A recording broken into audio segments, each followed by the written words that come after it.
Welcome. Thank you for clicking through to this video on four-stroke diagnosis. Of course, I've done it in list format as I did the two-stroke diagnosis. So if you need to diagnose as a two-stroke, please take a look at that one. That's the last video I did.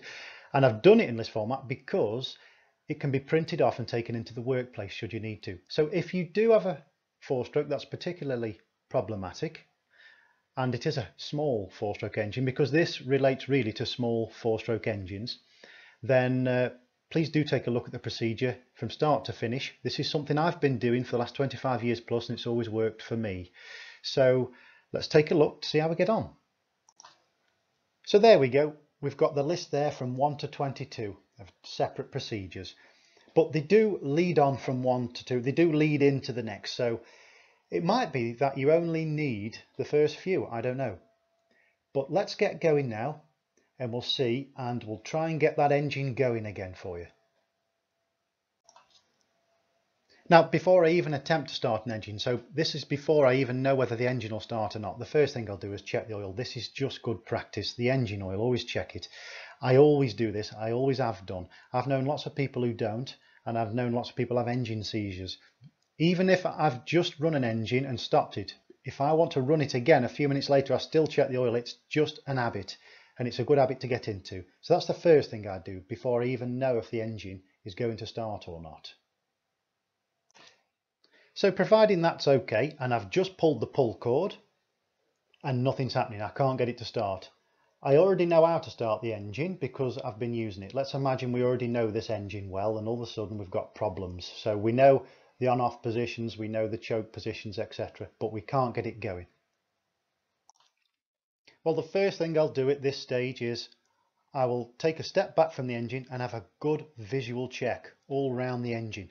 And then once I've done that, I'll go a bit closer and see if anything obvious. I can see anything obviously, something like a fuel pipe hanging down where it shouldn't do, or something hanging off the machine that could have an effect on the starting ability. So a good visual check. And the one thing I'll want to do now is I'll get the starting handle with where the pull cord is, and I shall pull the pull cord. And I'll be analysing how it's turning over, how the engine's turning over as I pull the cord.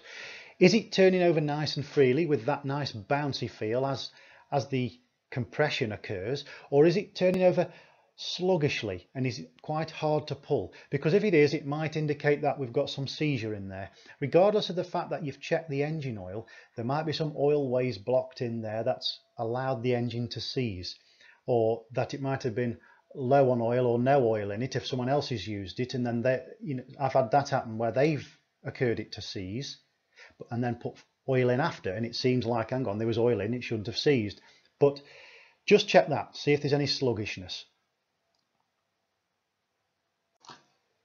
And of course, if it is seized, that engine will need to be stripped right down and rebuilt with new components if it's financially viable. It might be that the engine isn't worth spending all that money stripping it right down and putting new components in, but you wouldn't know that until you spoke to a professional about it.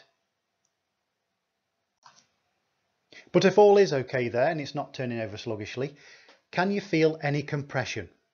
What I do is when I go to feel compression, if I'm going to buy a second-hand engine or something like that, I get my two fingers, one finger each side of the pull cord handle, and I pull then. And if I can easily pull with those two fingers without fear of it being pulled out from my fingers, then if I can feel it too easily and I can too easily pull it over, it sort of indicates to me that it's lacking slightly on compression. Now it might be that a very small engine doesn't have much compression. It's a case of using a bit of common sense on this one, but generally on a medium sort of size single cylinder four-stroke engine, that's what I'll do. One finger each side of the pull cord handle and pull. And what you're looking for is that nice bouncy feel as the compression occurs, as the piston comes up and creates compression. There's a nice bouncy feel followed by a nice feel of sort of a nice smooth feel in between the bouncy feelings. So what I would do is that, and you're looking for that intermittent, nice intermittent bouncy feeling. It shouldn't be a constant smooth feeling.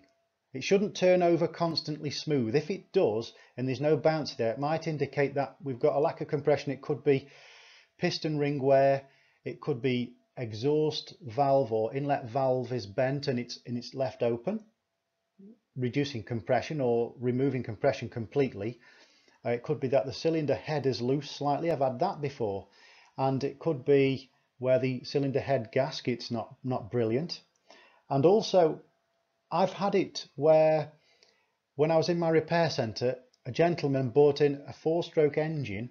He said it's got no compression, and he turned it over in front of me, and the pull cord came right out very quickly as he pulled. So I had a go at pulling it out, and it didn't feel like there was any engagement with the engine. The pull cord was coming out normally, but the actual gears of the pull cord pulley wasn't actually turning the engine. He thought it was because it had no compression. But then when I took the side off and had a look inside, the actual starter gears weren't actually engaging into the flywheel to turn the engine. So the engine was absolutely fine. It was actually the pull cord mechanism that was the problem. So there is that as well. So it's a case of just using your common sense on this one again and checking those things. And in contrast with that, is there too much compression? Is it hard to get past them intermittent bouncy stages? I mean, really quite hard. And in some cases, does the starting handle try to pull out of your hand? If that's the case, I've had this problem a few times, and in my experience, one reason can be tappet settings. If the tappet settings aren't quite right, then it can give these problems. So just ensure you've got a user manual and you can set the tappet settings right. Also, the flywheel key. If the flywheel key for some reason has sheared, where it sits onto the crankshaft itself, it's in a specially timed position. If that key is sheared and the flywheel has turned past where it's timed, where it should sit properly on the key, then it can give these problems as well. So you can take the nut off there. You don't have to take the flywheel off, just take the nut off the crank shaft there and have a look to see if the key is sitting in the right place there in terms of the recess in the flywheel. Also, with some lawnmowers, I've found that the blades themselves, the lawnmower blades, the cutting blades, are also timed. They're normally on a blade boss. Not always, but some machines they're timed on. And they've got a special blade boss that times that blade into the right place. And sometimes they can shear, the blade bosses can shear. And I've seen this give that sort of problems. Not too often, but sometimes this has happened to me. And when I've replaced and done the right thing there with the blade boss, everything's been okay. So just check them few things and replace as necessary. And this next one is so simple, it's going to sound condescendingly crazy, but I will tell you now, this has happened to me a few times, and it's happened to a lot of my colleagues in the same industry as me. When you're there pulling and tugging at the starter pull cord, sometimes for some reason the on-off switch can flick back to off, and you're pulling and pulling and pulling, and you're not going to get anywhere. It could be something as simple as that. I've seen it several times, and it's happened to me several times. So I have put this on there. It can accidentally flick off to the off position, so it is worth just having a quick look over for what it's worth. And similarly, we've got the fuel tank tap. Is it open? I know this sounds ridiculous, but we generally have a tap on a 4-stroke engine. When the fuel comes out of the fuel tank, down the fuel pipe, there's normally an inline tap there, somewhere along the line there, somewhere along that fuel pipe.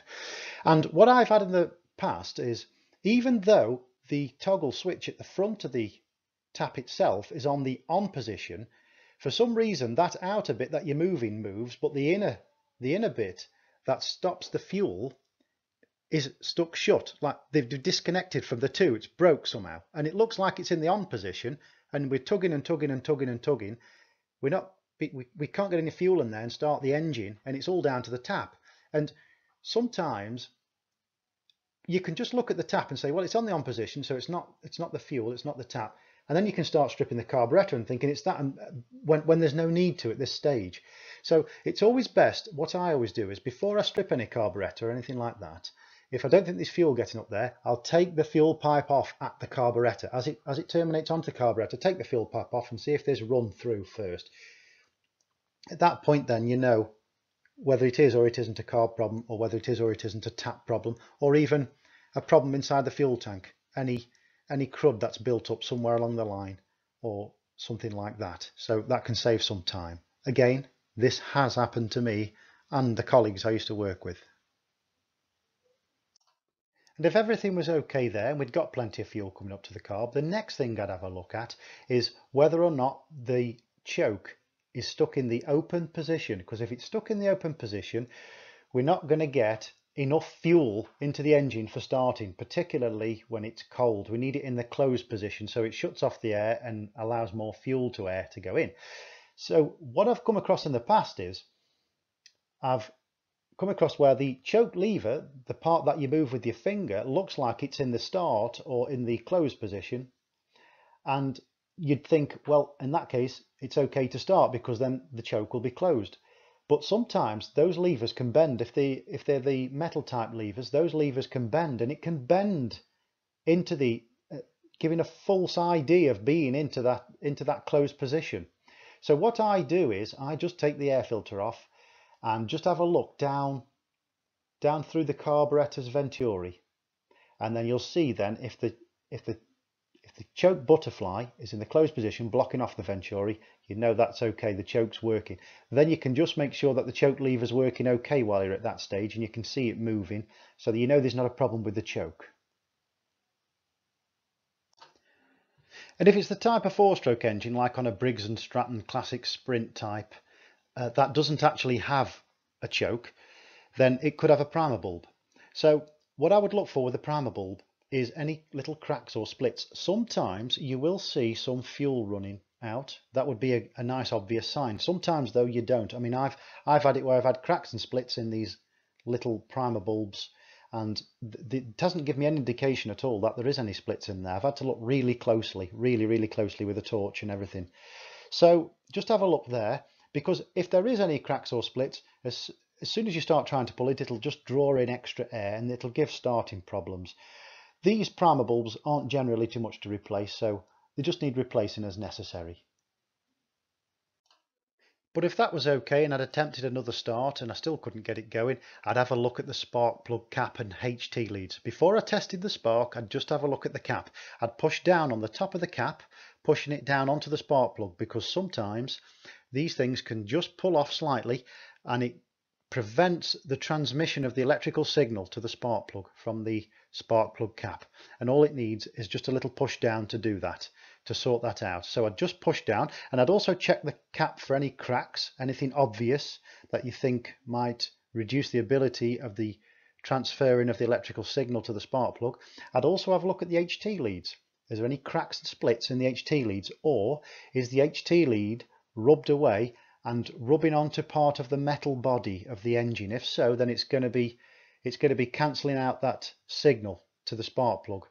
So just make sure that the HT lead is okay and it's not shorting out onto the engine body, and then we can move on.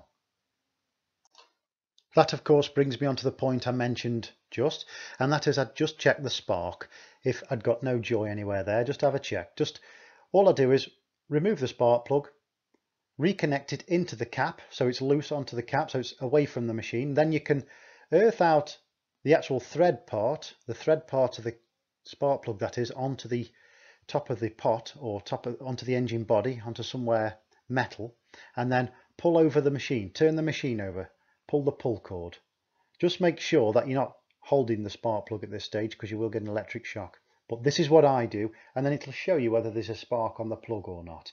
And you'll see whether it's a good spark. If it's a very fine weak spark, just replace the plug. For the price of a plug, just a few pound, just replace it. It'll save you any headache.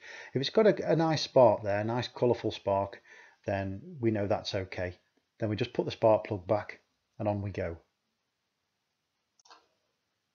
And if again we try that and there's no joy there, we can't get it going, I'd just have a look to see if the carburetor's loose. I'd just take 2 fingers, one each side of the carburetor, try and lift it up and down, side to side. Sometimes these things can come loose, and if they come loose even just slightly, and sometimes you really have to just give it a good wobble just to find out. If they come loose, then it's going to be drawing in air between the carburetor and the engine. If it does that, then it will totally ruin the fuel air mixture, the correct fuel air mixture to get the actual machine going. So all we need to do at that stage is tighten the carburetor up. On a 4-stroke, there's normally there's normally two retaining nuts that holds one of these carburetors on. That's on the smaller 4-strokes, that is.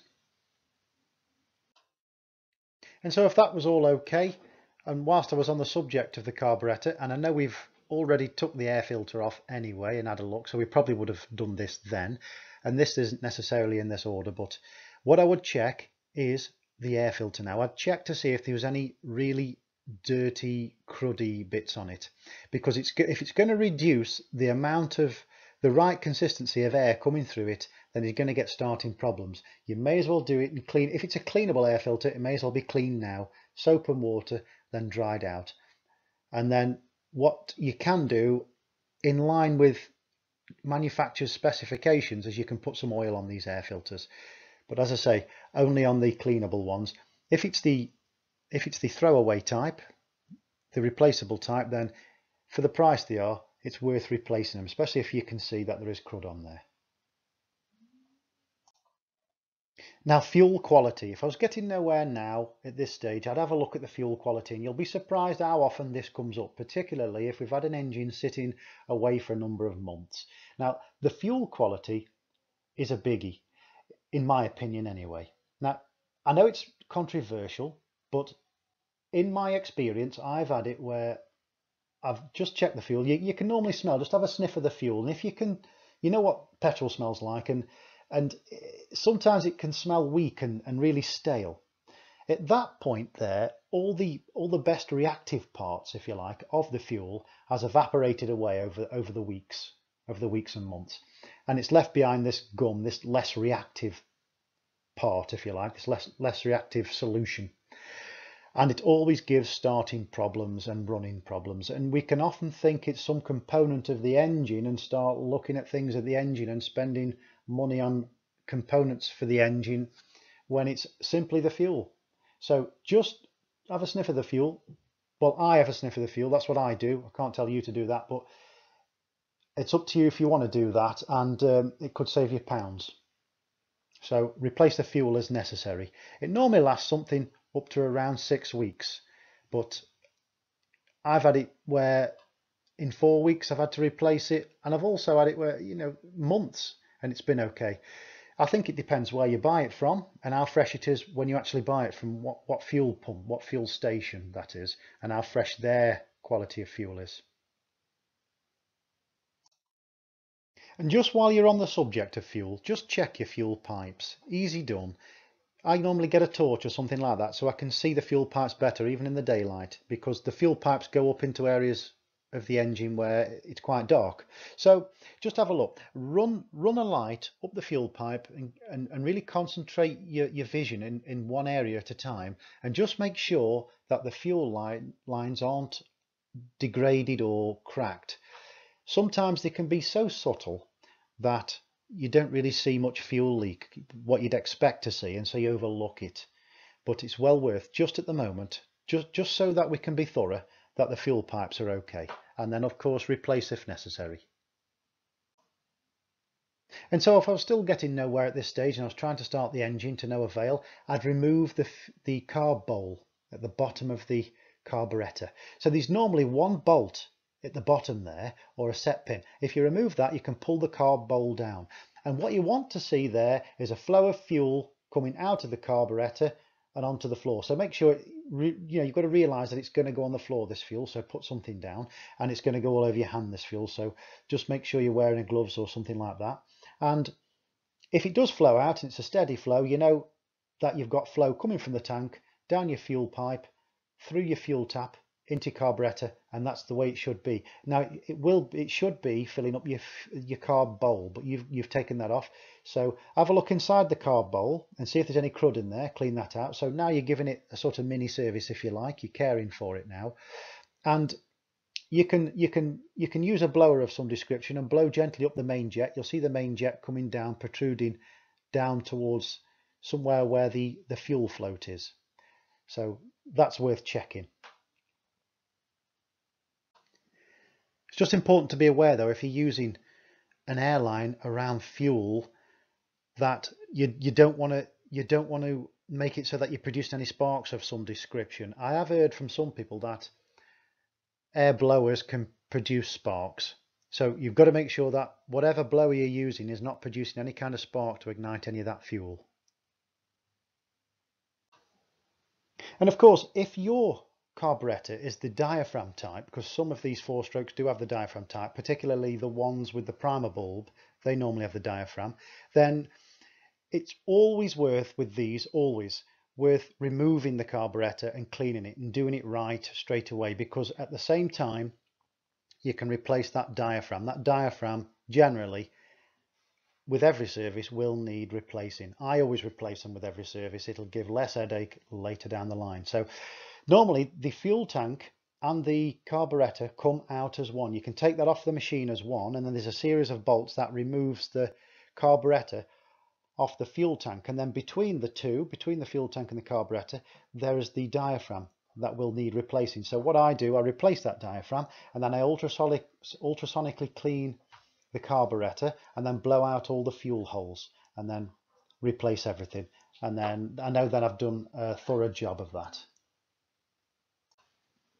So whilst you've got the carburetor off the machine, whether it be the usual type of carburetor or the diaphragm type, just have a look at the area in between the carburetor and the main engine, the manifold area. There should be either a plastic piece there like a spacer, or there will be just gaskets or something like that. Just check that area there, that there's no cracks. If you've got the spacer, there's no cracks in the spacer, and that the gaskets are okay. Make sure that the gaskets are intact, because that can cause a problem. So that's the thing to look for at this stage. Now we've got the carburetor off. It's just being thorough about these things. That's all it is. And now we've got this far with the carburetor, we may as well remove the main jet. It's always worth removing the main jet if you do have a carburetor with one that is removable. In some there are and some there aren't. I mean, they always do have like main jet type things, but some you can remove. If you have got the removable one, it's always best to get a nice screwdriver up there. You normally need a special screwdriver, or at least a screwdriver that's the right size to get into the jet, and then you can normally unscrew them. Depends on the type you have. When you remove that, ideally it wants ultrasonic cleaning or something like that, or get a little tiny pick and poke through the holes. You'll see there's loads of little holes, little fuel holes coming out of the jet, and you have to clean every one of that to make it work just so. So it's always worth doing that. And then once that's been cleaned ultrasonically and all those little holes have been picked, then give it a nice blow off with the airline and put it back in, just ensuring that the hole you took it out of is nicely clean as well. And now the one more or less last thing I would do is just check the float, the fuel float. So you can remove them. You can normally pull out like a little thin bar and it'll release the fuel float. Now what will come out with the fuel float is the needle valve, so just be aware of that the needle valve sits up into the needle seat there and the fuel float holds it up there. But it's always worth having a look while you've got it off, is just see if the float actually floats. Make sure it's not filled with any fuel. You can rattle it around, listen to it, and just make sure it's floating. You can fill up a bowl of water and put it on the top of the bowl of water, push it beneath the water and make sure there's no air bubbles coming up indicating cracks, because if that is cracked, it's going to be too heavy. It's not going to float, of course, and shut off the fuel, and it'll flood the engine when it comes to engine starting and engine running, that is. So just check that. And also, whilst you've got the needle out, you've got the fuel needle, just check the end of the fuel needle and make sure that's okay. If there's any ridge on the end of the fuel needle, the little pink area, it's like a little rubbery area, then normally them needles need changing because they'll be leaking back and leaking too much fuel. So just check those few things. Okay, at this stage I would reassemble the carburetor and refit it to the engine, just making sure I'd refitted it all right. And if at this stage I was sure that I'd rebuilt everything right and conscientiously, and just so, I would attempt the start again. And 99% of the time you should get a 4-stroke engine running if you followed this procedure. This procedure isn't just about getting the engines running, it's about caring for the engine as well and sort of servicing parts and things like that. So if you just go through them procedure, well, this is what I do, and it's up to you if you want to follow this. Again, you might not need all of these steps here, but this is the kind of thing I do when I'm out in the workshop fixing engines.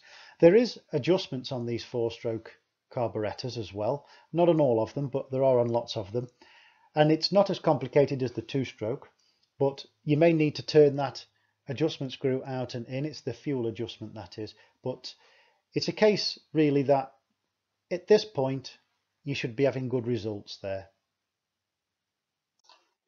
So thank you so much for looking at this video. Thank you for clicking through and looking at it, and I hope that this procedure does actually help you.